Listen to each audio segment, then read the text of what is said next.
Is it possible to overcome suffering, attain permanent bliss, to be secure against the heaviest blows that life can deal? The answer is yes. It is attainable. Not only attainable, it is actually the point of all existence. That's why we are here. Tameva viditvati mrityumeti nanya pantha vidyate ayanaya. There is no other path to this. These are huge claims. One might say, all right, but though that was earlier. That was before ChatGPT, you know. Now we have ChatGPT and we have the internet and we have all this cool technology.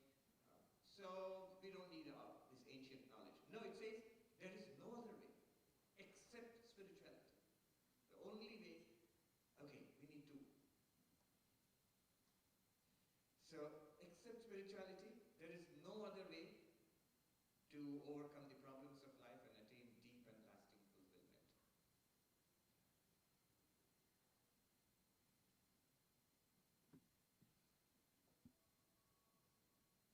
Another very wonderful mantra from the Upanishads.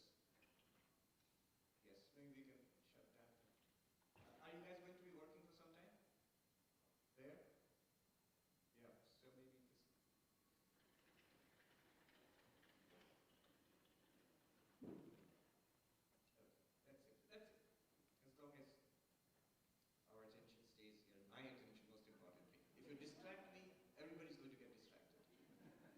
And just keep it. Don't be seen, don't be heard. Another beautiful mantra from the Upanishads. Swami Vivekananda was fond of and he quoted again and again. It's found in the Katha Upanishad, in the Mundaka Upanishad, in the Shvetashvatara Upanishad. Natatra suryo bhati nasandra tarakam eva vidyuto bhanti kuto vayamagni tameva mantam anubhati sarvam tasya vasa sarvamidam vibhati. What does that mean? That ultimate reality, the sun cannot illumine, nor the moon, nor the starlight, nor this lightning, flashes of lightning. What to speak of this mere mortal fire? You really need to stop moving around there. No, just leave it there. That's all right. That's all right, leave it there. They'll settle down.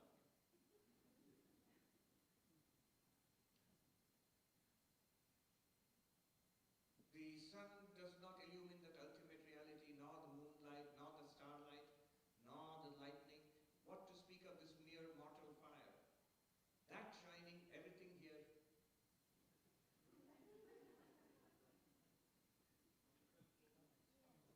No, leave it. They're watching. They're watching. So there are people who are watching.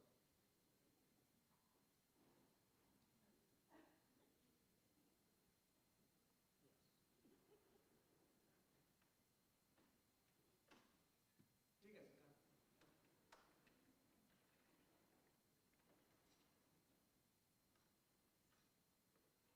Yeah, so see this, what we are doing here is utterly serious.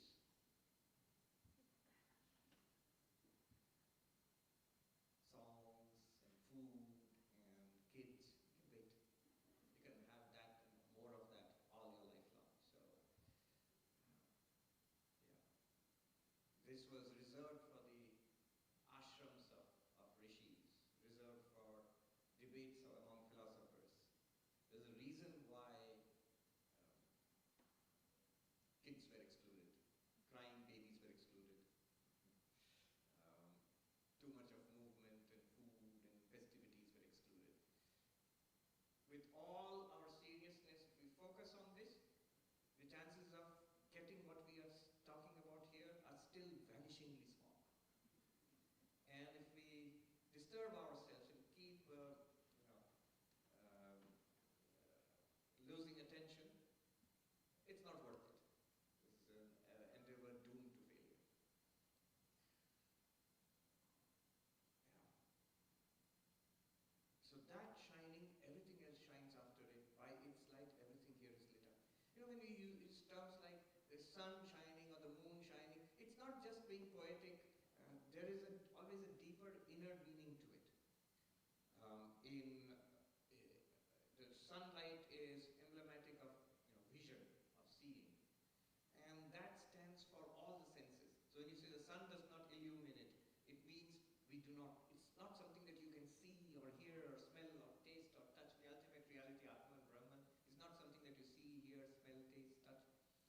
The moon. The moon here means the moon, but also it means the Vedantic symbology is the moon always stands for the mind. So it's not something that the senses can objectify. It is not something that the mind can conceive of. Have you thought of Brahman? Have you understood Brahman? Yes. Then it's not Brahman that you've understood. It's something else. It's an idea, it's a thought, it's a conception. Fire. It says the fire cannot illumine that. The fire is, in Vedas, the fire is a symbol of speech. So that means when we use language, language cannot comprehend it, cannot capture it. That shining, everything else shines. Tameva bhantam anubhavati sarva. Consciousness shining.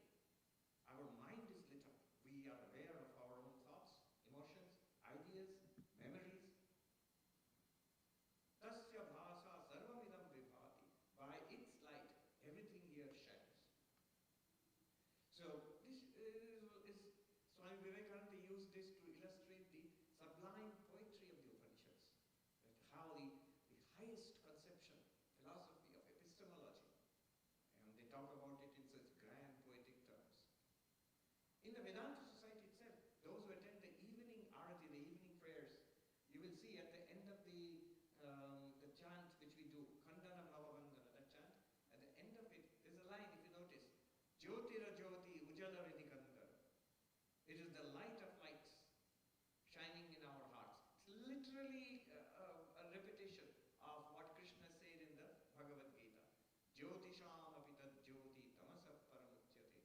It is the light of lights said to be forever beyond darkness. I had an interesting experience. I was telling Swamiji about it last month. I was in Venice for a conference, and it was a conference about consciousness studies. And to cut a long story short, one afternoon, not by chance, by design, I found myself walking in the garden of a 12th century Italian monastery. It had been opened up just for the participants of the conference. And we had extraordinary people there. There was one of the greatest living philosophers today, if you have heard of David Chalmers, who coined the term hard problem of consciousness. He was there. The person behind Google's AI, some of you have used, not ChatGPT, it's Gemini. Yeah. That guy was there. Then one of the world's leading quantum physicists was there. A couple of, maybe the world's leading neuroscientist, your neighbor here in Seattle, Christoph Koch, he was there. So, amazing group, they were there, and they were walking around in pairs, and they were asked to talk, fight, discuss, whatever they have to do, move towards a new theory of consciousness, some new insights about consciousness. And my walking partner was a person who is one of the leading AI researchers in the world today. And we fought. I was sort of convinced, past tense, was convinced that AI could not be conscious, is not conscious and cannot ever become conscious. And he took the exact opposite view. But it was a brilliant, path-breaking journey. I talked to him about Advaita Vedanta epistemology, what is pure consciousness, what is this empirical consciousness that we have, what is the role of mind, what is the role of reflected consciousness, what is the role of pure consciousness, all of that. Brilliant guy, he just got it just like that. And he talked to me about AI, but also all sorts of amazing stuff. Those who are mathematicians, you might know, you've heard the word of Conway. He's a brilliant mathematician.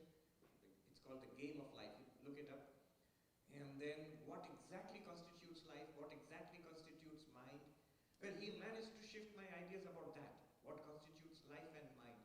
And we came to at least I came to admit the possibility that AI could be at some point become conscious, so that was a big shift for me, which I did not accept earlier. But now I see the point of what they're trying to say. And it was really sort of intellectual treat. Let's call it an intellectual treat. But why I'm saying all this is, at that point, who would join us but one of the most brilliant quantum theorists in the world today. Some of you may have heard his name, Carlo Rovelli. He's an Italian. His books are very famous. He writes so lyrically about science, about physics. Their books have been translated from Italian into English, and they read so well. I've read 2 or 3 of his books, Helgoland being the latest one. I'd never met him, but I met him there. And I asked him, how your books why do they read so well? I mean, it's such lyrical, sublime reading. He said, I have a good translator. Now then he came to that garden, that monastery garden on the bank of the Mediterranean, and we told him about what we had been arguing about. He told us about his interpretation of quantum theory, and then something sparked in me, and I shared this verse. It is the light of lights, forever beyond darkness. It is knowledge, it is that which has to be known, and it is knowable by knowledge, shining in the hearts of all, in all beings as consciousness. He was so thrilled. You can read it for yourself later on, but basically the outline of what he said was, why do you Vedantists, why do you state when Krishna talks about light, when the Upanishads talk about light, why do you always say that, oh, it's light, but what it means is consciousness? He said, take it literally as light, and I will show you that Vedanta is absolutely true in terms of the cutting-edge quantum theory. And he stretches the idea of light, of course, from our visible light to the entire electromagnetic spectrum. Then he jumps to his interpretation of quantum theory, which is the relational interpretation of quantum theory, that these objects, they don't exist by themselves, they exist because of quantum interactions. And those interactions depend upon exchanges of information. And that exchange of information is based on light. Now, he says literally the existence of the entire universe is based on light, He put it very beautifully. He said, it is true what Krishna says. The entire universe is just light shining. We are all just light shining, not just in the sense of our physical light, but light shining in that sense. And then he proposed, we should write a paper on Advaita Vedanta, quantum theory, and AI. What we argued here, we should put it together in a paper. All right. And they wrote it. I mean, I just provided some of the references and just outline of Advaita Vedanta. But the AI guy and the quantum theorist, they wrote it, really. Most of it was them. They were generous enough to put my name in the paper, as one of the co-authors. But it's, so there you are, the light of lights. And this was just last month. So that led to, I don't know what it will lead to, but it's interesting to see this kind of, cross-fertilization of ideas from different worldviews. What is light? Let's take a deep dive into it. What is light in Vedanta? In Vedanta, anything that reveals something else, something is hidden in darkness, not known, not seen, not understood, and it is revealed to us. So that which reveals, something which is hidden in darkness, that is called light. So this is called light because if you switched all this off, this beautiful church, the space we are sitting in, it would be plunged into darkness. And you switch on all these lights and it is revealed. Now we see. So this is light in the Vedantic sense. That which reveals is light. So this is definitely light in the Vedantic sense. The sun is light, the moon is light, and so on. Fire is light. Beautiful. But all of this would not light anything up. It would even not be visible if we close our eyes. Try it just now. It's gone. All the light is on. It's gone if you close your eyes. So the eyes are the light of this light. Why? Because if you close the eyes, these will not be seen. If you open your eyes, the world is revealed. Of course, there must be a world, there must be this light to reveal it.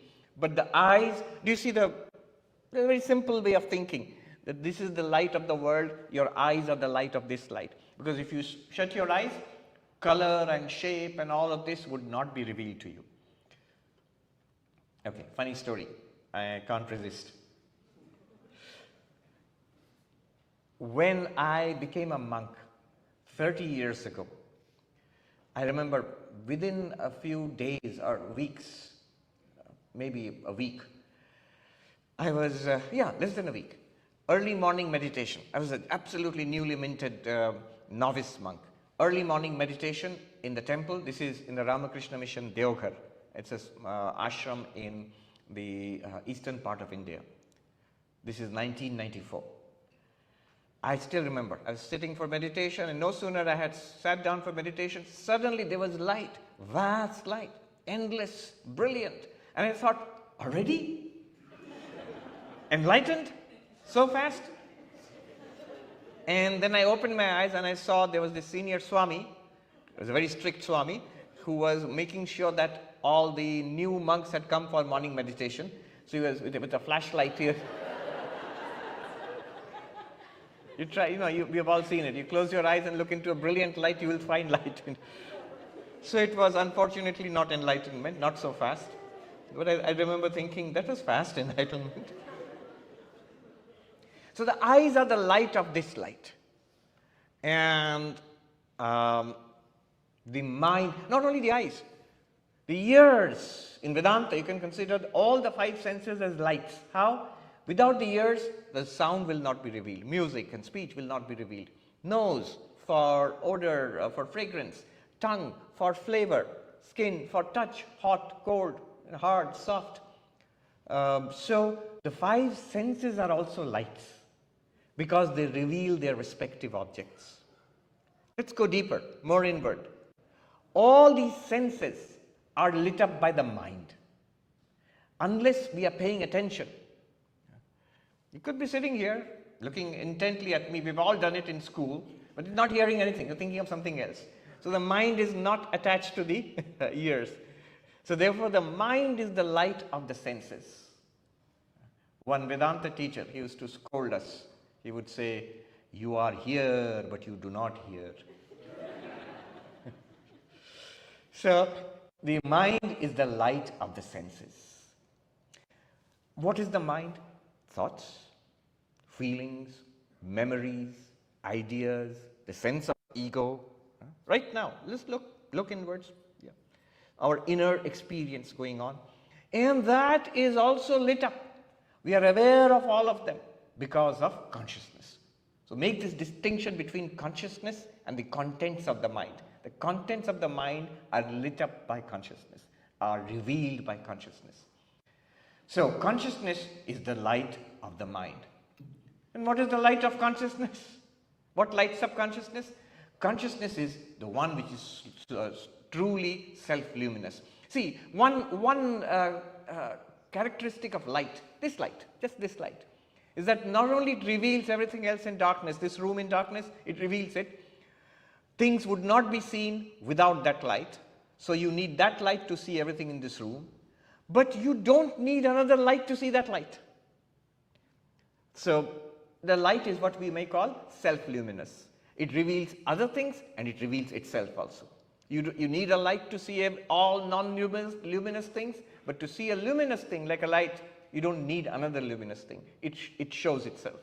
And of course, we say that this is not ultimately self-luminous because without the eyes, you can't see this. Without the mind, you can't see it. And the mind also depends on consciousness. But consciousness does not require another consciousness. Consciousness is what is called Swaprakasha. It is truly the light of lights.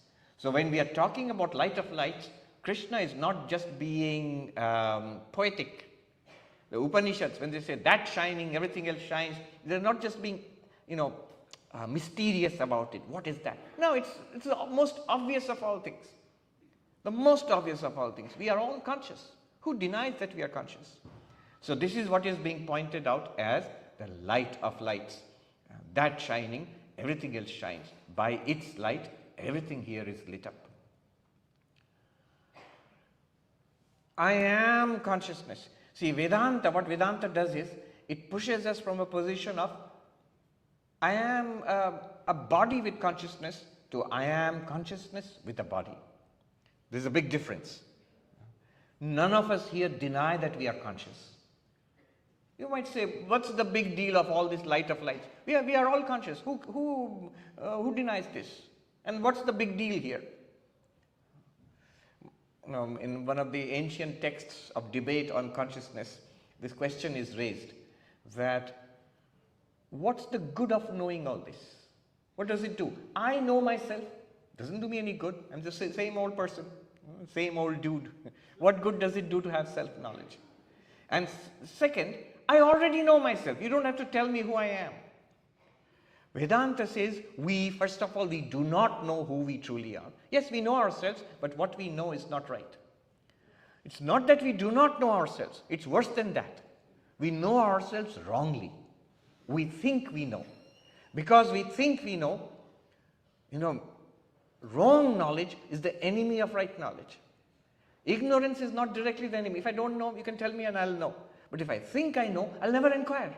Because I think I know. Why do I need to inquire? So, we have a very limited knowledge of ourselves as this. Yeah, we even think of ourselves as being conscious. Yes, I'm conscious. I'm this guy who is conscious. Sometimes, when I fall asleep, then I'm not conscious. When I'm under general anesthesia, then I'm not conscious. When I listen to a terribly boring lecture on light of lights, then I'm not conscious anymore.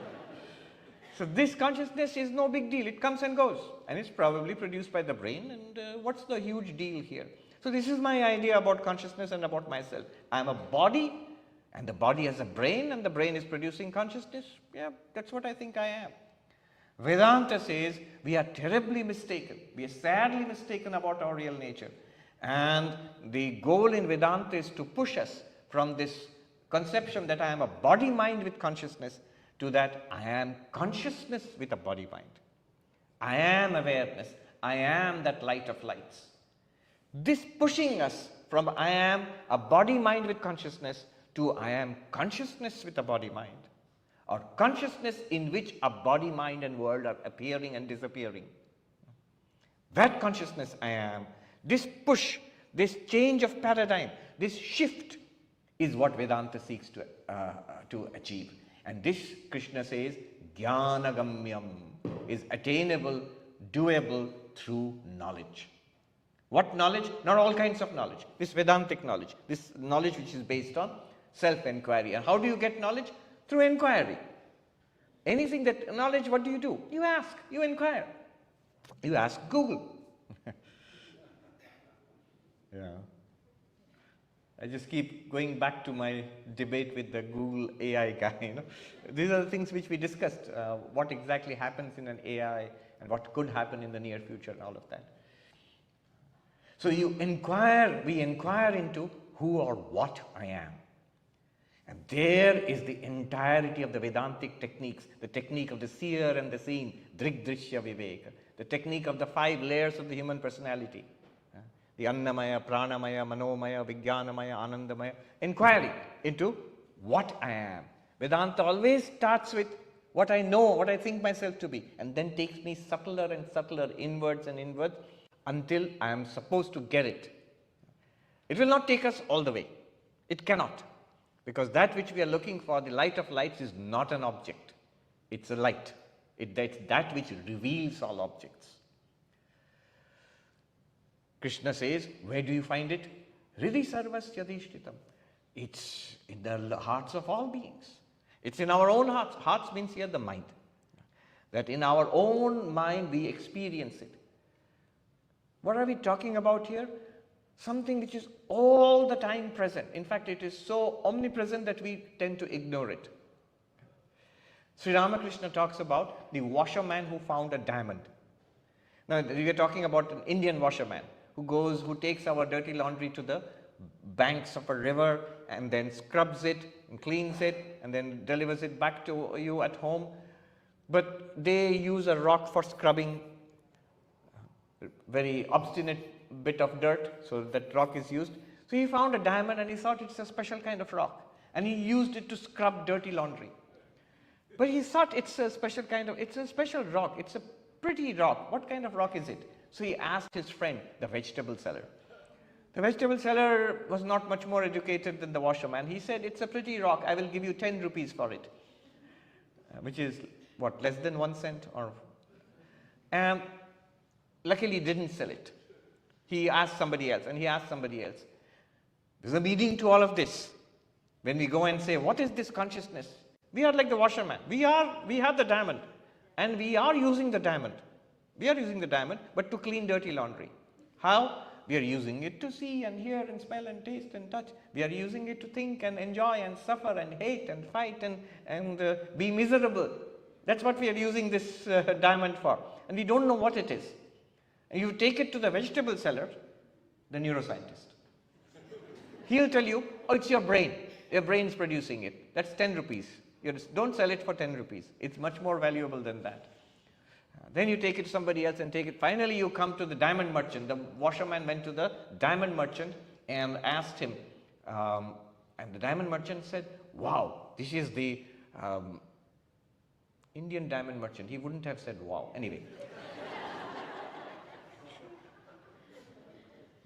He said that this is the most brilliant diamond I've ever seen, the biggest raw uncut diamond I've ever seen in my life. I'll give you 10 million rupees for it. And so all the washerman's poverty was removed, and he was beyond suffering and so on and so forth. So this is the parable. And what it means is, if we can appreciate this thing for what it is, then all our problems would be solved at a deep existential philosophical level. We would, if you realize what it is, we'll inquire into it a little bit today, we realize what it is, we will appreciate it for what it is, the diamond, which is consciousness. Then Krishna says in the Bhagavad Gita, Yam labdhvana chaparam labham manyate tato adhikam. Having attained which, gotten which, you do not think there is anything greater to get. Yasmin stito dukkhena gurunapi na vichalyate.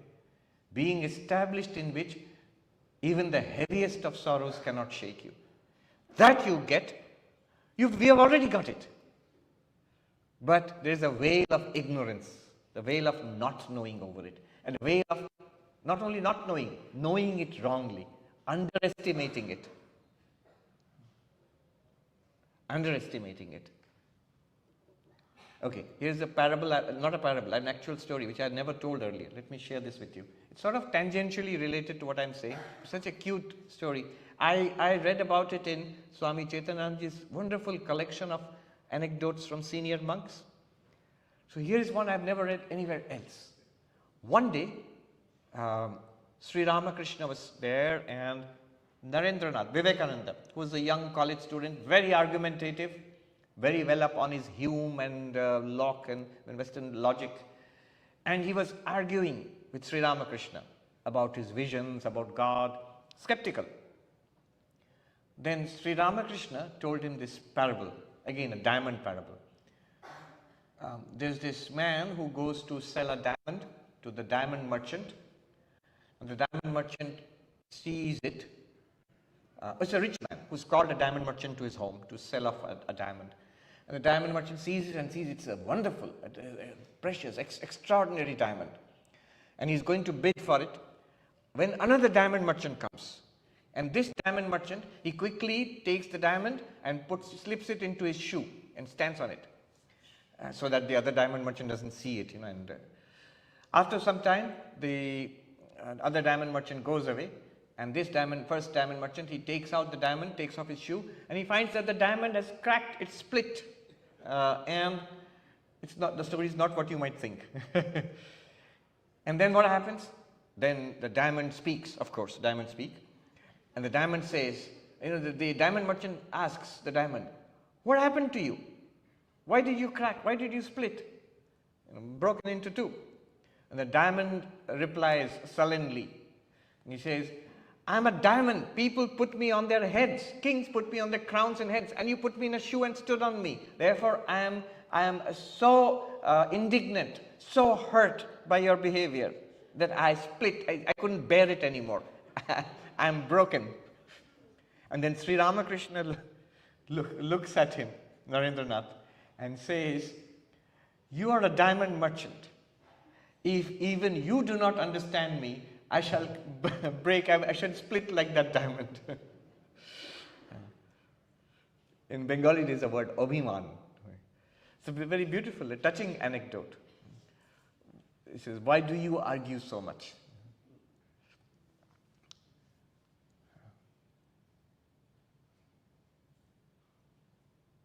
Okay, back to our Vedanta.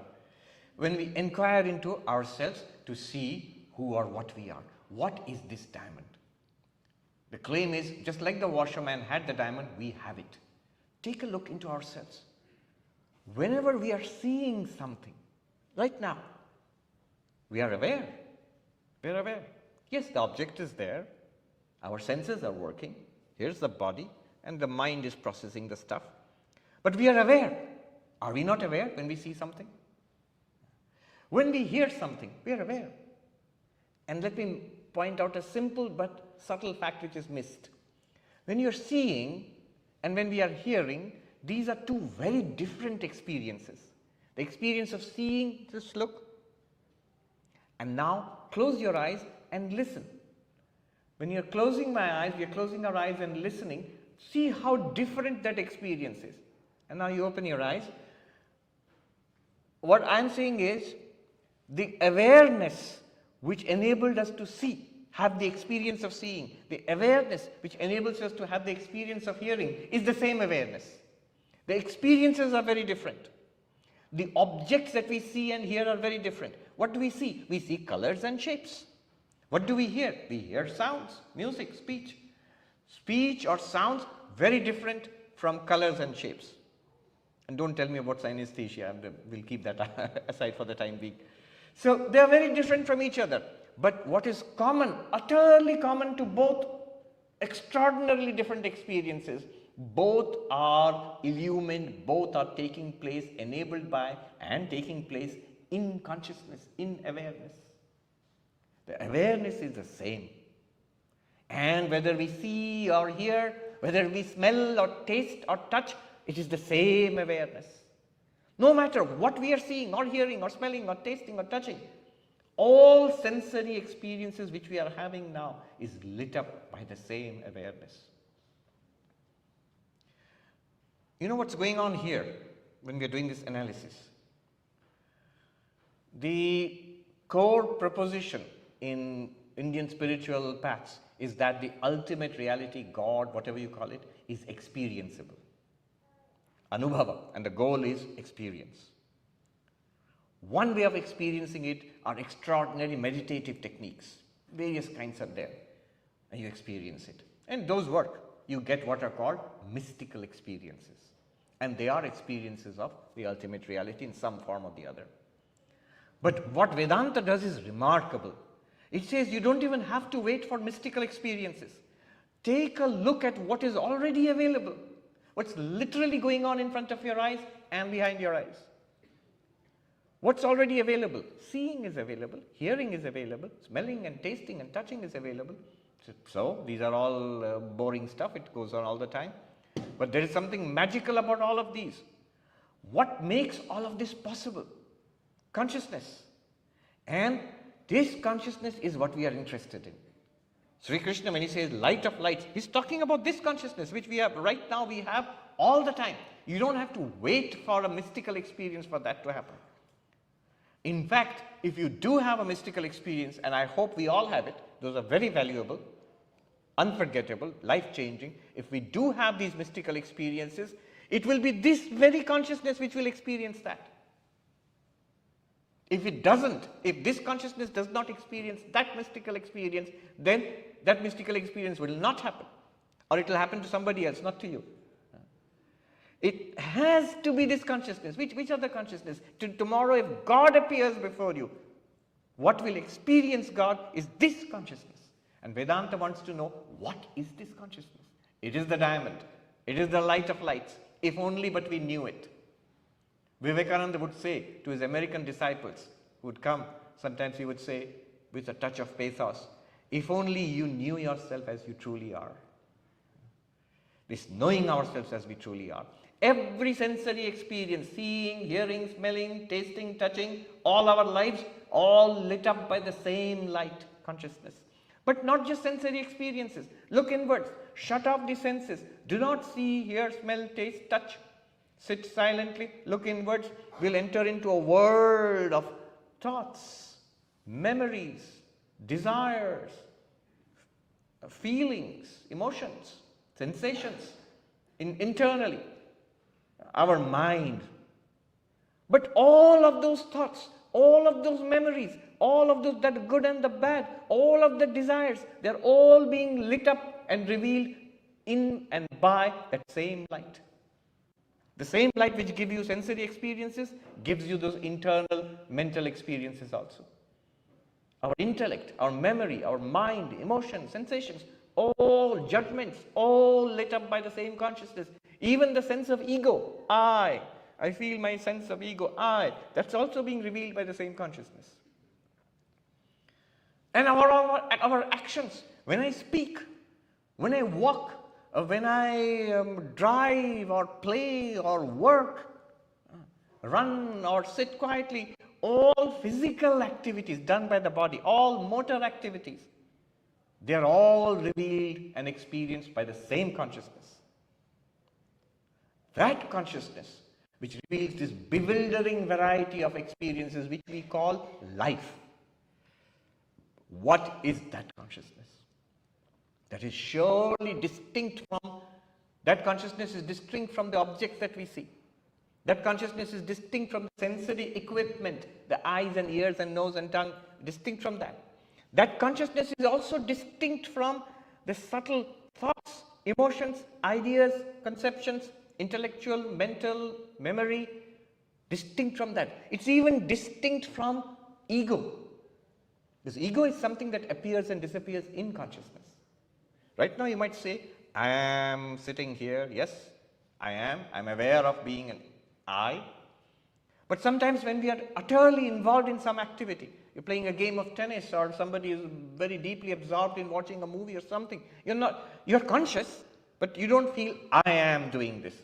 If you feel that, those who are musicians, when you're playing a music very well, playing the guitar or the tabla very well, you have no sense of ego. The moment if you have, now I am going to play and do this, you'll spoil it. Every musician knows it. Every artist knows it. Deep flow. There the sense of ego disappears. But do you become unconscious? Of course not. Consciousness is still there. Ego appears and disappears in consciousness. Consciousness is the background of the ego also. Now we know why Shankaracharya sings, Mano buddha hankara chittani naham. I am not the mind. I am not the intellect. I am not the memory. But again, very mysteriously, interestingly, he says, I am not the ego. If you literally translate that, it will be, I am not I. I am not I means, I, the consciousness, am not the ego. The sense of I. Then only Shankaracharya goes to Chidananda Rupa, Shivoham, Shivoham. I am consciousness, I am bliss, I am Shiva, I am Shiva. This ever-present light, which lights up my waking, my dreaming, and yes, even my deep sleep. This is an interesting thing. If you think with the way we think about consciousness, yeah, I'm conscious now. And I guess in some sense I'm conscious in my dreams also, because I experience the dreams. But certainly I'm not conscious in deep sleep. That's what we feel, common sense approach. I'm not conscious in deep sleep. I am not conscious in general anesthesia. That's the whole purpose of general anesthesia, not to be conscious. And Vedanta says, oh, you are conscious in deep sleep. It's not that you are conscious, you are consciousness. It's a bit like, we can do a thought experiment right here, if you want to. Now your eyes are open. We are seeing, we are hearing, internally we are thinking also. This is called the waking state. Now if we gently close our eyes, and cut off all sense of the external world, we are immediately plunged into an internal world of thoughts, of self-talk, of memories. That's a bit like the dream state. And if we can momentarily stop, I do not see anything, hear, smell, taste, touch anything. I'm not remembering anything. I don't even forget my own name. No, I don't remember a single thing. I don't remember the world, what is going on here, my own name, gone. I don't judge. I don't desire, no thought, no sensation, just stop, utter blankness, if only for a second. That's a lot like deep sleep. So gently open your eyes. We just went through something analogous to waking, dreaming and sleeping. Just waking, dreaming, sleeping. At no time were you unconscious. You might say, Swami, you're just, we are all awake. That's why we are conscious. Right, but I'm simulating. It's called in philosophy a thought experiment. This, just the deeper forms of this is waking, dreaming, sleeping. Consciousness is the light which illumines all of that also. Shankaracharya in Aparokshanubhuti, he makes a beautiful observation. He says, usually light is the enemy of darkness. Light is the enemy of darkness. It's dark here, switch on the light, what will happen to darkness? Darkness will flee away. Light does not illumine darkness. Let's put it this way. What did we define light as? That which illumines, that which reveals. Can light reveal darkness? It can't, because it will drive darkness away. To reveal something, it must be there. This podium is here, and the light is there, it reveals the podium. Now if the light drove away the podium, then there would be nothing here, because so similarly, if light drives away darkness. There are old funny story from an Indian village. The landlord, as the evening fell, he told his servant, hey you, take this lantern. So what do I do with it, sir? Go where it's dark and put it there. And then so he goes, and he comes back after 15 minutes, and with the lantern, and the landlord is furious. You fool, why have you come back with the light? Why didn't I tell you to put it where it's dark? And the man said, but I couldn't find anywhere dark. Wherever I went, there was light. So light drives away darkness, and that's a simple observation. Now Shankaracharya makes in Aparokshanubhuti, he makes a subtle observation. He says, consciousness is a light, is the light of lights, but it's a peculiar light of lights. Because by consciousness, you can be, it illumine darkness also. A physical light will drive away darkness. But suppose you switch off everything and it's dark here. Are we not aware that it's dark? So consciousness illumines darkness also. Consciousness illumines a well-lit room. I'm aware of the well-lit room. And if everything is shut down, consciousness reveals darkness also. You might say that's a neat observation, but what importance does it have in philosophy or Vedanta? It has a great importance in philosophy of Vedanta. Just as the example of being aware of a dark room, extend it further. If there is no sound, would you be aware of it? Yeah. If there is no taste, smell, touch, would you be aware of it? Yeah, I guess so. That's what's called a sensory deprivation chamber.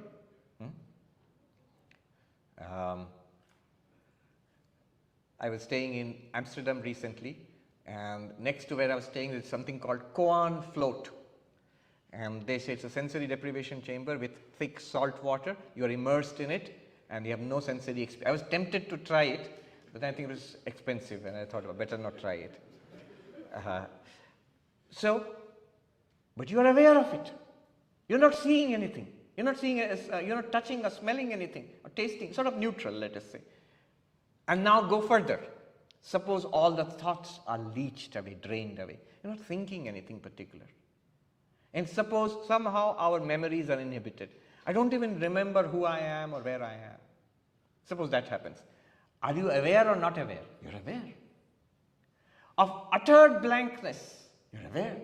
Suppose the sense of ego also goes away. You might say, that might not be awareness, but the claim here is you would still be aware. That gives a clue to what Vedanta says, that in deep sleep also, awareness illumines deep sleep. Vedantic idea of deep sleep is not an absence of experience, it's an experience of absence, of utter absence, absence with a capital A. General anesthesia is an experience of absence. Recently there was a debate between Sam Harris and Rupert Spira. Both of them, I love both of those guys, but they don't get along well at all. And so Sam Harris said, all this consciousness talk, but in general anesthesia, there's no consciousness. And Rupert Spira said, I was under general anesthesia recently, and I don't think I was unconscious. So I'll just add this to that debate. It's not that Sam Harris and Rupert Spira have different experiences in different kinds of general anesthesia experiences. They have just different understandings of what consciousness means. Vedanta says consciousness illumines absence also, the absence of experience. The experience of absence, sorry. Consciousness illumines the experience of absence, just like deep sleep or general anesthesia. Consciousness is constant. Hridi sarvasya dhishtitam. Krishna says it is the light which lights up the hearts of all beings all the time. And then he goes on to say, tamasah paramuchyate. It transcends darkness also. Of course, there is an initial meaning. It's beyond the darkness of death and misery and limitation. But it also has a deep philosophical meaning. It illumines the darkness of deep sleep, the darkness of general anesthesia, the darkness of ignorance. Here is a doorway to enlightenment. I will present it before you. See if you can, what you can make of it. This feeling, I am not enlightened. I do not know Brahman. I do not know Atman. We feel that. If you do not feel it, great. We shall congratulate you on your enlightenment. But if you are like the rest of us, yeah, I do not know Atman or Brahman, I am not enlightened, I am not a Brahmagyani. Yeah. All right. Just focus on that. Focus on that, not in the sense of work on it to become enlightened. No, no, no, no. Just that I am ignorant of this ultimate reality this guy is talking about. I am ignorant of it. I don't know it. What is aware of that I don't know? What is giving you the experience? I don't know it. That's what we are talking about. Even the darkness of not knowing Brahman, that I think I don't know the ultimate reality. That is also an experience. Ignorance is also illumined. I do not know is also illumined by consciousness. Let me show you another variety of this. This is subtle but very fascinating. Our senior most member across the country on the East Coast, maybe the senior most Vedanta member in the United States, is as old as this Vedanta society, little older. He's 101 years old, 102 nearly, I think. Yep. Bill Conrad. So he said to me, no, the universe is not in consciousness. Consciousness is in the universe. You see, Swami, it's not that this room is appearing in consciousness. This room is there, and we come as conscious beings and experience it. A realistic worldview, a physicalist, realist worldview. It's not that consciousness, that the room exists in consciousness. No, the other way around. It's consciousness which is here. And I will prove it to you, he said. Let's walk out of the room. I'll leave a camera running in the room, and we'll come back into the room, and I will show you the camera which will show you an empty room, no conscious beings there. The room exists happily without consciousness. We go out as conscious beings and come in. So, the common sense view. Then I said to him, Bill, in your own consciousness, you proposed this experience, this experiment. In your own consciousness, you asked us to walk out of the room. In your consciousness, you set up that camera. In your consciousness, we came back into the room. In your consciousness, you experienced looking at the pictures in the camera of an empty room. At which point did you step outside consciousness? At which point can you step outside consciousness? He's a brilliant man. He's a retired physicist. He paused and he muttered under his breath. And somebody said, that's the first time somebody has got Bill to think about his question in nearly a century now. Even I do not know is revealed by consciousness. See, here is a possible question. If everything is in consciousness, then I should know everything. Why is it that we know so little? Right now we sort of know what's here in this room, and that too at our own scale. We don't see the atoms and molecules. We do not know what's outside the room, only in a vague sense. I don't see what's outside the room. I'm not aware of the details of what's around in Portland, in the United States, in the world, in the galaxy and so on. So there's a vast amount that I do not know. If I'm consciousness, omnipresent consciousness, in me all things are appearing as Vedanta would have it, then I should be aware of everything all at once. Isn't that true? Vedanta, there's a word, chutzpah. Vedanta says, oh, but you are. You are aware of everything in this universe. Okay. You are aware of everything in this universe. How so? You are aware of everything in this universe as the known and the unknown. Here, I am aware of this as the seen, and what's behind me, I am aware of it as the unseen. See, Swami, you are playing with words. No. Where else is the unseen except to me, the consciousness? In me, the consciousness. I am aware of the world as the heard and the unheard. I am aware of the world as the understood and the ununderstood or the unknown. You are aware in consciousness appears the world as a sliver of the known and a vast region of the dark of the unknown. As the known and the unknown, the entire universe exists in you, the consciousness. This is a very cool new way of looking at the universe. There is a distinction between consciousness and knowledge. It is consciousness acting through the instruments of knowledge. What philosophers use fancy words like epistemological instruments.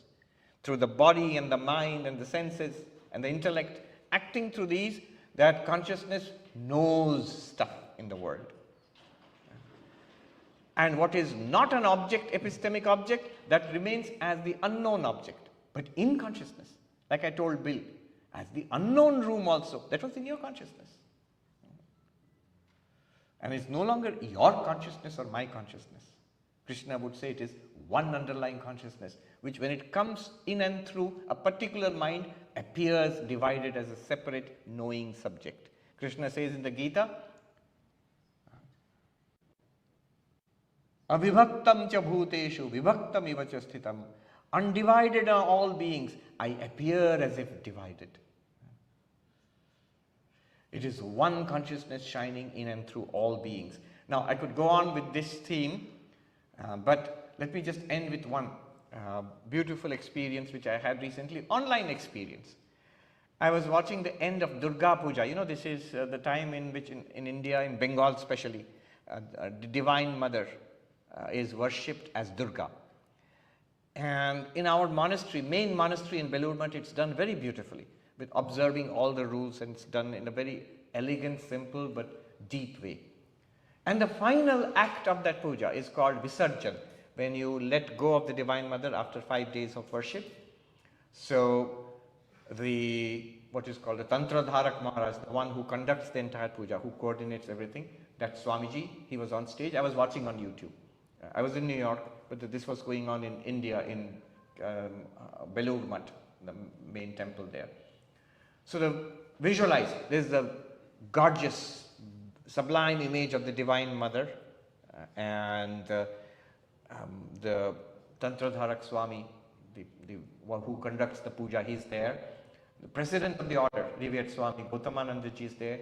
3 of the vice presidents of the order were there. Some venerable old Swamis, very senior Swamis were there.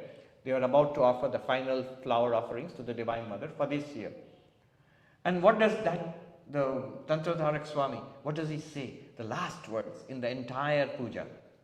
He says, Bhutani Durga, all sentient beings are Durga. Bhuvanani Durga, all the worlds are Durga. All the worlds in which we dwell, they are Durga. Striyo naraschapi pashuscha Durga. All women, all the feminine are Durga. And the men too, sort of tacked on. The men too are Durga.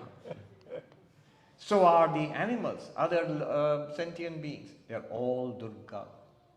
Yad yad drishyam khalu saiva Durga. Whatever is an object of experience, whatever, like that sound, whatever is an object of experience, that verily is Durga. Till now, what were we saying? Consciousness is that which reveals the object of experience. Now it says the object of experience is also consciousness, appearing as its object. Durga Swarupat Atiriktam Nakinchit.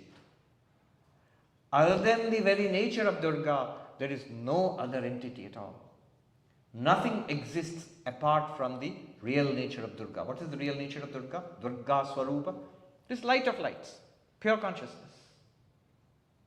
Om Shanti Shanti Shanti Hari Om Tat Sat Shri Ram Krishna Arpanamastu.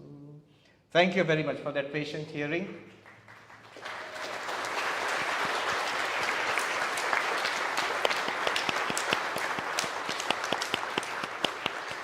We have time for a little bit of Q&A. Yes. Is this microphone working? Excellent. All right. If you have a question, please raise your hand. Okay. Would you please come forward to the microphone, ask your question as succinctly as possible. Limit to only one question, please. Pranam Swami. Tell us your name and ask the My name is question. Naveen, and my question is, it is very clear in Vedanta that me is not equal to the small I, Yes. which is the ego. What is not equal? Not equal to small I, No, what is not equal to small I? me. Me means I, the real I. Yeah. And then it is said me is equal to the consciousness. In terms of I, it is a capsule. Yes. But how is me equal to I when it is a thought itself appearing to the consciousness? I'm sorry. Let's parse that carefully. How is Me equal to capital I when that itself is a thought appearing to consciousness.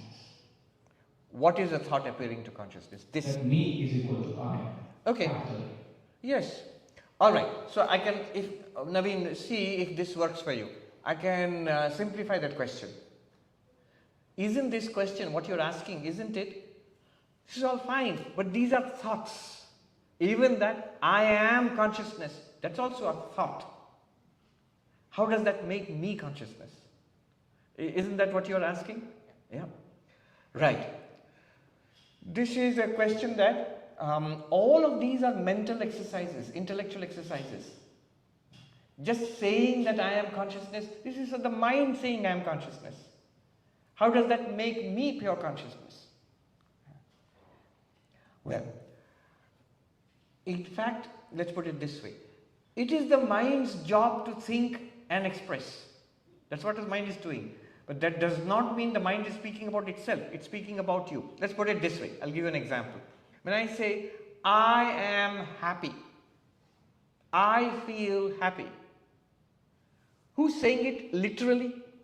The tongue, the voice box, the lungs, the whole vocal apparatus. It is saying, I feel happy. Does the tongue feel happy? Are we then justified in saying, how am I happy if the tongue is saying I am happy? The tongue should be happy. No, no, no. It is the work of the tongue. It's the work of the vocal apparatus to express in speech what the mind is feeling. But the mind can't speak directly. The mind uses the capacity to speak, the vocal apparatus, to express I am happy. Who is happy? The mind. Similarly, when I say I am pure consciousness, clearly it is the mind which is saying it. But it refers to pure consciousness. But pure consciousness by itself will neither think nor will it speak. It uses the mind for thinking. The mind and the pure consciousness and mind uses the vocal apparatus for speaking. Does that make sense? Okay, just quick follow-up. Because my question is, in that understanding, me no longer exists, that dissolves. If it dissolves, you experience the dissolution of the me? You do experience? No? You don't, it's not your experience? The dissolution of the me is not experience? You have said two things. No, yes. I said, You're like Heisenberg's cat caught in between. I said, I don't. No, Schrodinger's cat. Yeah, Schrodinger. I don't experience the dissolution. You do not experience. Then why are you speaking about it?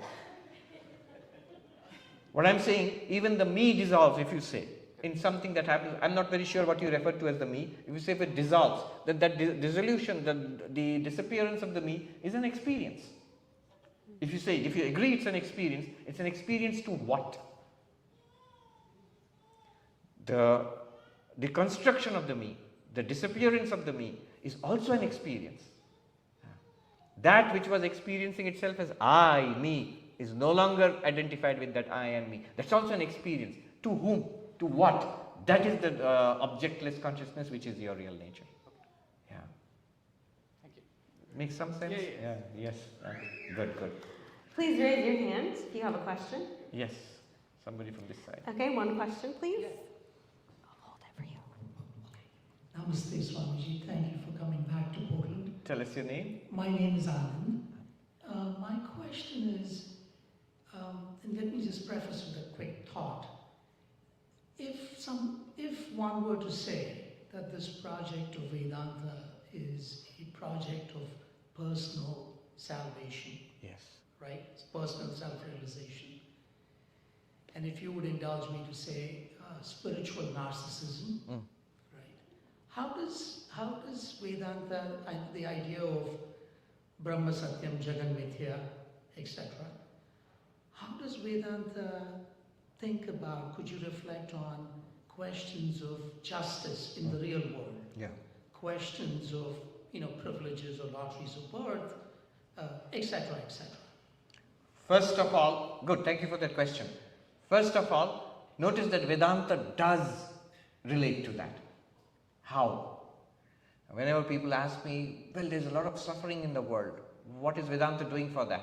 I say that my first answer is not a philosophical answer. My first answer is the annual report of the Ramakrishna Mutt and Mission, where you open that book and you see hundreds of thousands of patients have been treated at hospitals across the land, and millions of kids are studying in schools, and all these relief activities for helping people in earthquake or fire relief or flood relief.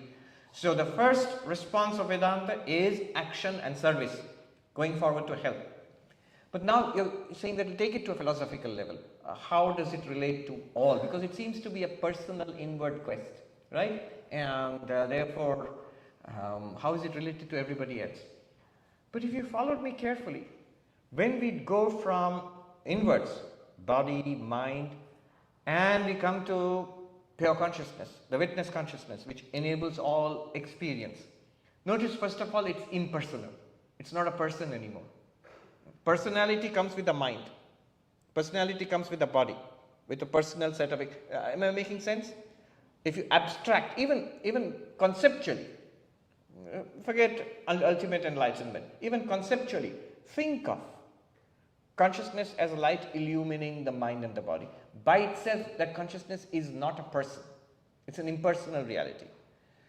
And then, if you go from there to say that that consciousness is the light in all beings, is one consciousness shining through all beings, as Krishna says in the Gita, I am that one consciousness, I appear as if divided in all beings, but actually I am one undivided in all beings, appearing to be divided into many. Now that gives you the ground of oneness of all existence. From that, ethics, service, justice, love, they all follow. That is the only basis of ethics. All our talk about love for others and feeling for others, oh how they are suffering, is sentiment in most cases ineffective, is wishy-washy, and not worth the time of the day. It's only when it's based on a feeling of deep oneness, of sympathy. Where does that come from? Vedanta gives you the reason why. Vedanta shows you why one should be sympathetic to others. Why, in fact, not only should, why do we feel sympathy? It's because the others are not others. They are actually literally one with you. The entire universe is one with you. Vivekananda said, the teaching, he says, my mission in life can be put in a few words. It is to show to all humanity the oneness of all existence, their inner divinity and the oneness of all existence, and how to manifest it in every movement of life. So what you're talking about, ethics and a concern for the whole, the universal, that follows directly from Vedanta. And I will go so far as to say, Vivekananda, I'm quoting Vivekananda, it follows only from Vedanta. Take this Vedantic oneness away, there is no ground, no justification for ethics anywhere. It will all fall down.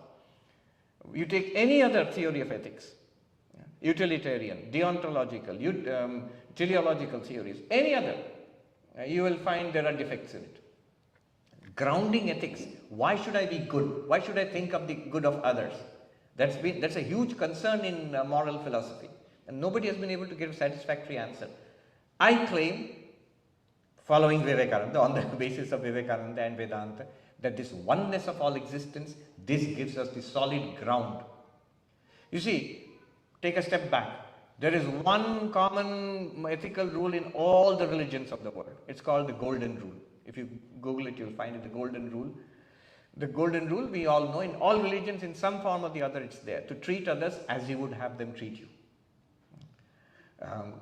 In the Gita also it is there. That yogi is the highest, Krishna says, who sees the sorrows as their own sorrows, sorrows of others as their own sorrows. So that yogi is the highest yogi according to the same Golden Rule. Now this is there in all religions, but it doesn't tell you why. Why should I treat your sorrows as mine? You should, that's good. But why? What is the, suppose I don't. If it's to my advantage, I will treat my sorrows as my sorrows, and your sorrows, you take care of it, good luck. I don't care. Why should I not do that? Vedanta tells you why not. Because that is false. It's not just morally wrong. It's ontologically wrong. It's against the facts of the case. Because the others are not others. In fact, it is in Vedanta alone that which you see very quickly, a private spirituality is not very spiritual. When you seek for your own salvation, after some time you will see it's not possible. That individual whose salvation you are seeking is a fiction.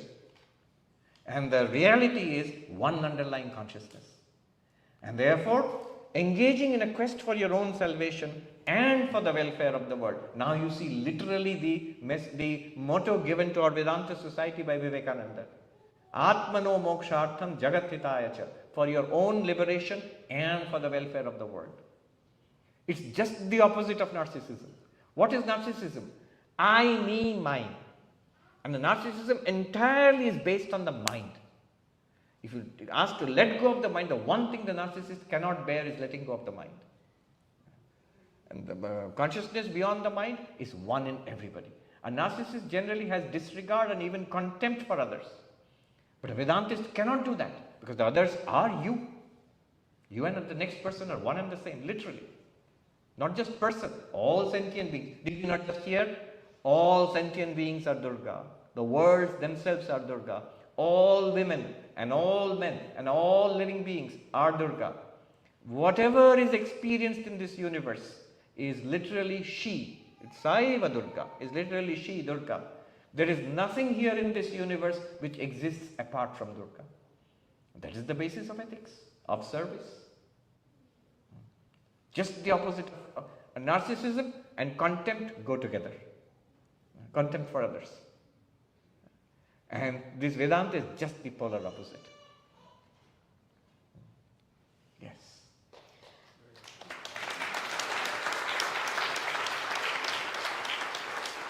This will be our last question.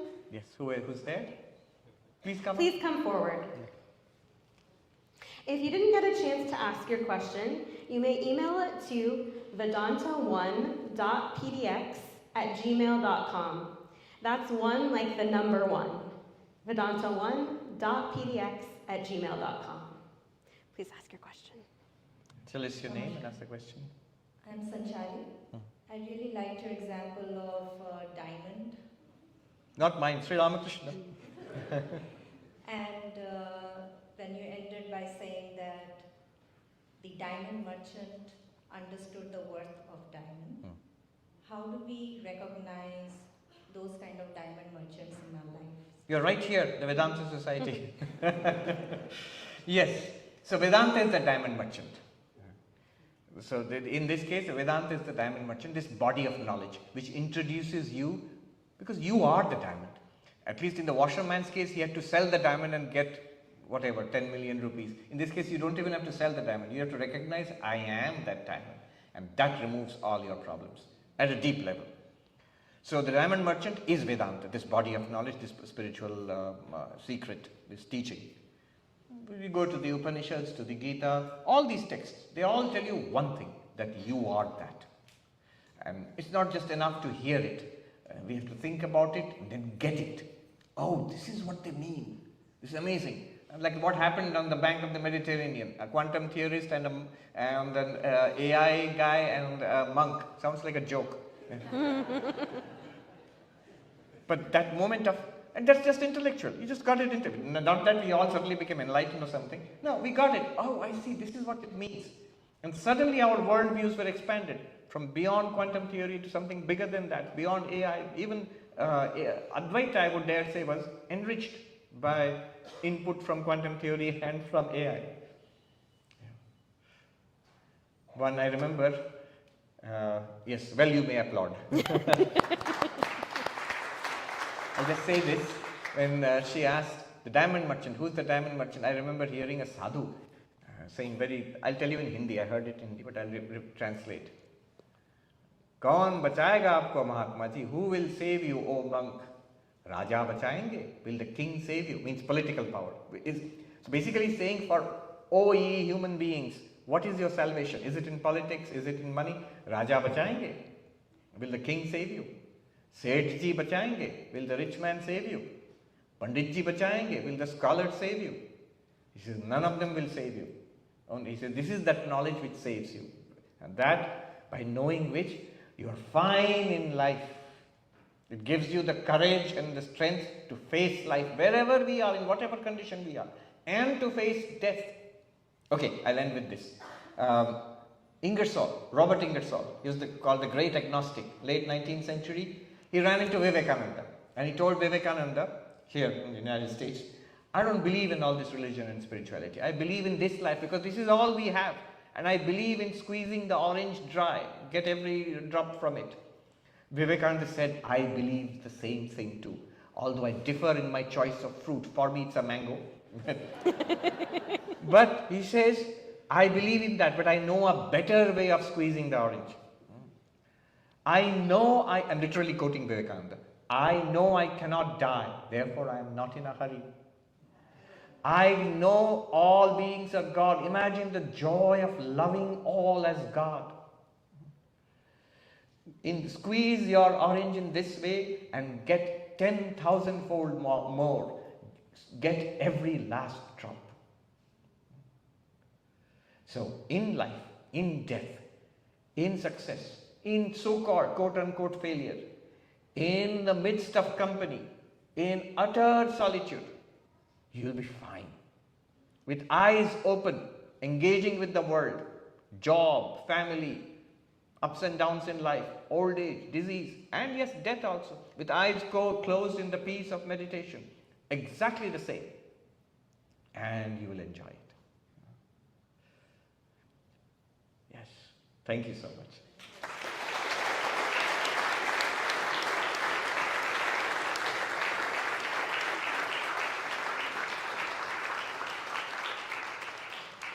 Swamiji, thank you.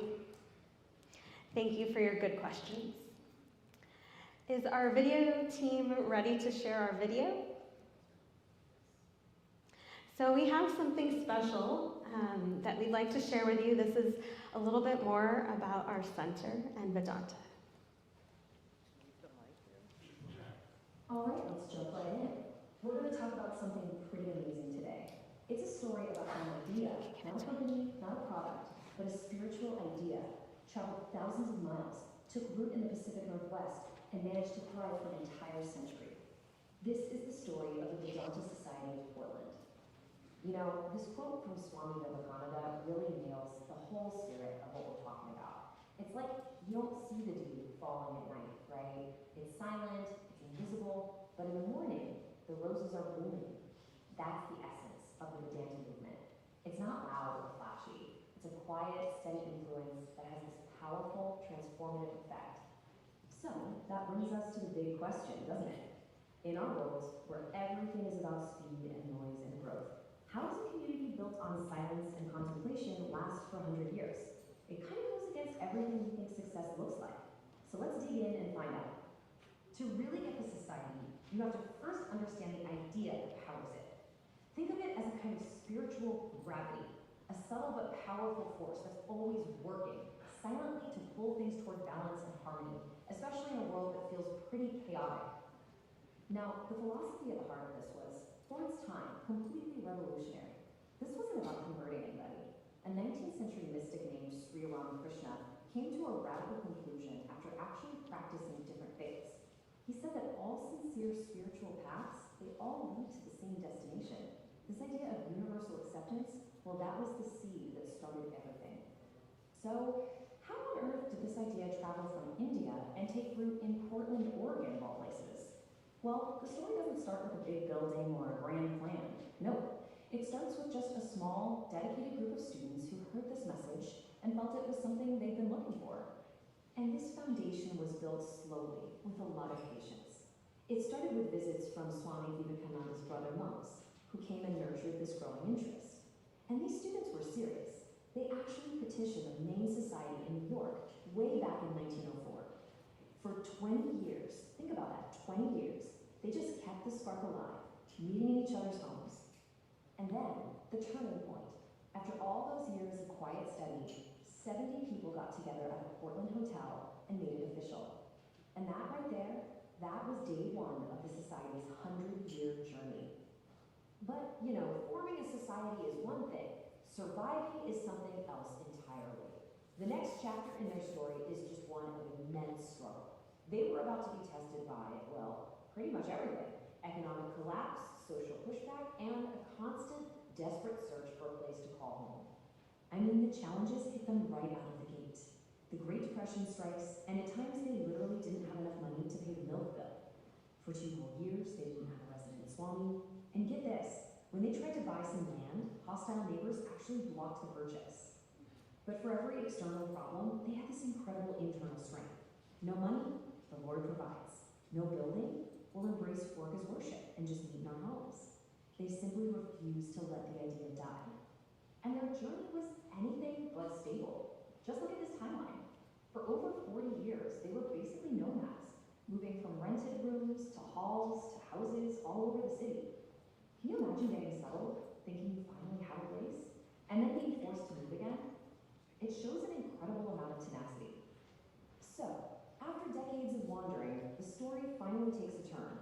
This is the part where the community's faith and all that hard work finally come together, and they get to build a permanent sanctuary, quite literally with their own hands. The first breakthrough actually came in 1936, right in the middle of the Great Depression, which is amazing. The society bought 120 acres of wooded land near Scappoose, Oregon. This wasn't just another piece of property. This was their future. This became their retreat, a place for contemplation, and finally a real symbol of permanence. Then, in 1968, after being uprooted one last time, they found their final home. And the original notes say it was a very dilapidated building. But where most people would see a ruin, they saw a sanctuary. The members themselves gutted the place and rebuilt it. The whole idea of work as worship suddenly meant hammering nails and raising walls. And out at that Scappoose retreat, they did something truly beautiful. They transformed their philosophy into something physical. Using wood from their own trees and simple hand tools, monastic members built shrines.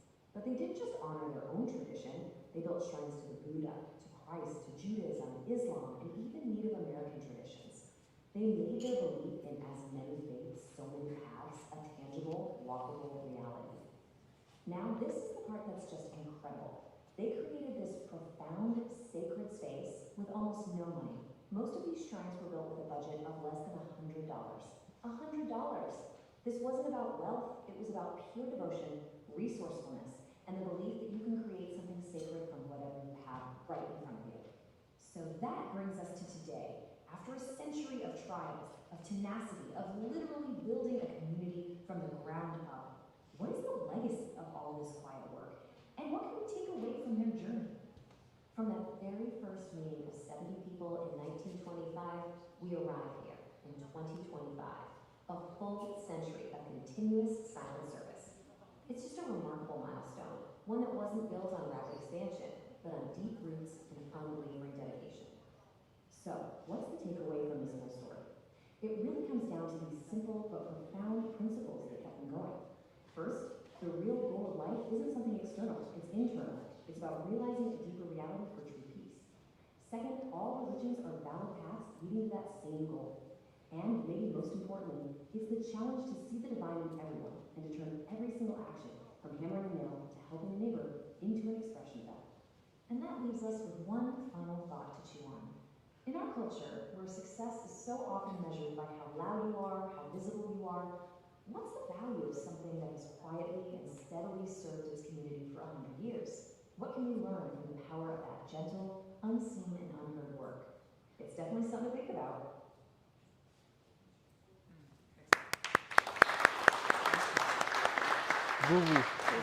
Go to the next slide. Yeah. All right, let's jump right in. We're going to talk about something No, really amazing. next slide. No, we're not doing that. Okay. Well, it's interesting. Swamiji spoke about AI, and there was some AI in action in that video. Now I would like to invite our Vedanta Society of Portland board member, Ua, to come give the vote of thanks, and then I'll be back with you. Thank you. Here's the mic for you. Beautiful events and auspicious celebrations, such as the lighting of the lamp, couldn't be enjoyed was it not for the generous offerings of precious time, selfless service, and donations by Swamis and devotees alike. With heartfelt appreciation, the Vedanta Society of Portland gives thanks to you, the audience, and everyone who came to tonight's celebration, here or at home. Thank you to our host, the Mount Tabor Presbyterian Church, for graciously providing the facility. Thank you very much to our honored guest, Swami Sarvapriyananda. His time, travel, and much appreciated teaching.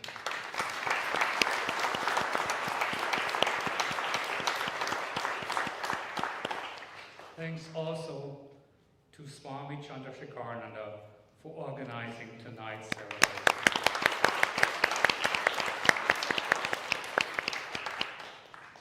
Nobody's leaving this event hungry, and I extend our gratitude for this to Mr.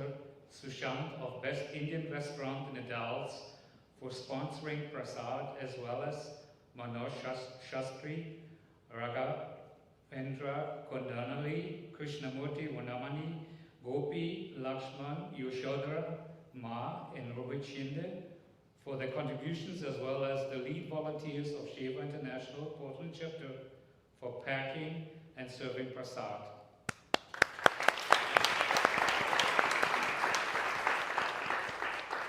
Above all, though, I like to express gratitude for the blessings of Sri Ramakrishna. His teachings, Holy Mother's love, so abundantly present, and Swami Vivekananda, who brought the message of light and liberation to the West and ultimately to Portland. Without their abiding love, none of us would have met here tonight. Thanks to you all.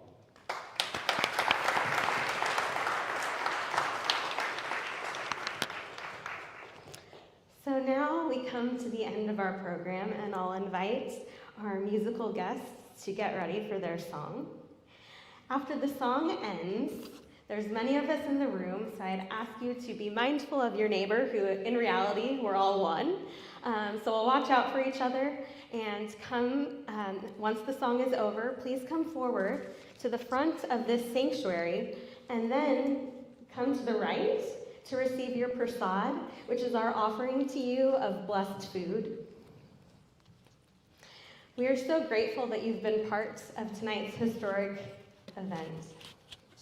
And on behalf of Vedanta Society of Portland, we wish you a wonderful night, a blessed journey, and we hope that you keep in touch with us. Thank you.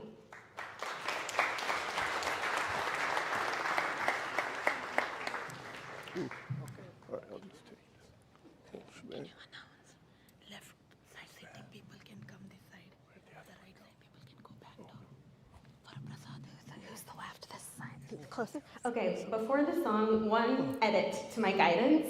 For when the song is over, if you are sitting on this half of the sanctuary, please follow the directions I already gave you to come forward and go to your right. However, if you're on the right side of the sanctuary, new guidance, please exit through the back. Arnav, could you wave your hand? Where Arnav is waving, please exit and we'll guide you. That'll help us manage the crowd more efficiently. Thank you. Susan, can I use that microphone? Absolutely. Thank you. We'll see if it fits in this. Maybe I should, can we switch the clip? We'll bring it. Whoa. We'll bring this for you. It's a cool sound. No problem. Here, let me just switch this. Because this is nice. Here, I was just going to switch the tops. Yeah, all right, fine. These things are so, you see it, yeah, perfect. I'll get rid of this. Can I hand you that? Watch the tablets there. Thank you.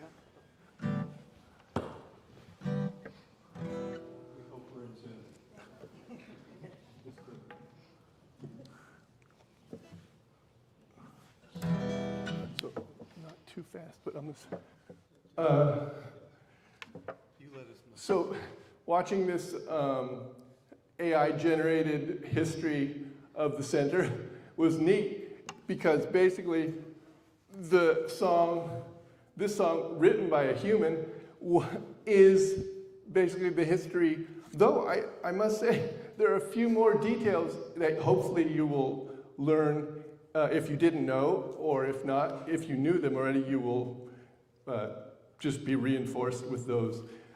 So I'm just wondering if my date 1968, but I think I have dates in here, you'll see. So here we go. Oh, this is called, the Vedanta Portland Centenary Song. And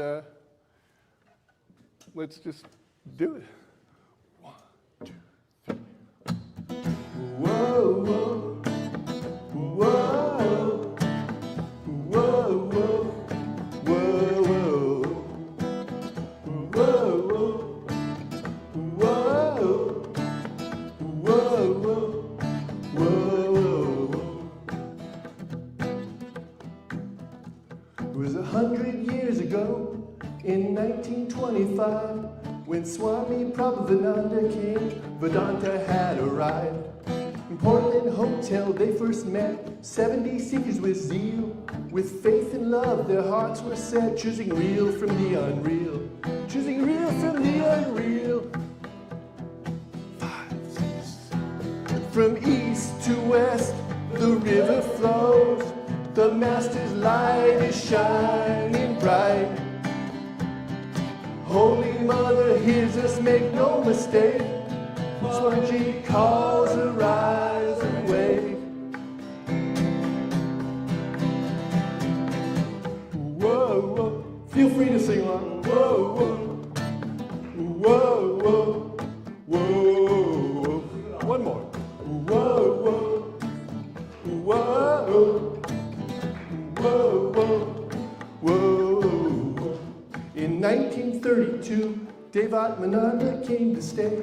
First permanent minister in Portland, that Swami led the way. By 1936 they found a refuge holy and vast in Scapoo's woods on hallowed ground, forest beauty unsurpassed. Forest beauty unsurpassed. From east to west the river flows, the Master's light is shining bright. Holy Mother hears us, make no mistake. Swamiji calls, arise and wake. You got it? Whoa, whoa. Whoa. Whoa, whoa. Whoa, whoa. Whoa. Whoa, whoa. In 1955, Swami Seshananda arrived. What would become a 40-year stay? He kept the flame alive. A disciple of Holy Mother's, everything he did was a prayer. On 55th Avenue in Portland, he made the temple there. He made the temple there.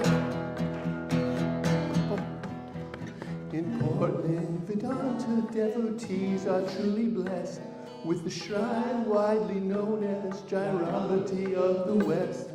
In Portland, Vedanta devotees are truly blessed with the shrine widely known as Dvairambati of the West. Whoa, whoa, whoa, whoa, whoa, whoa,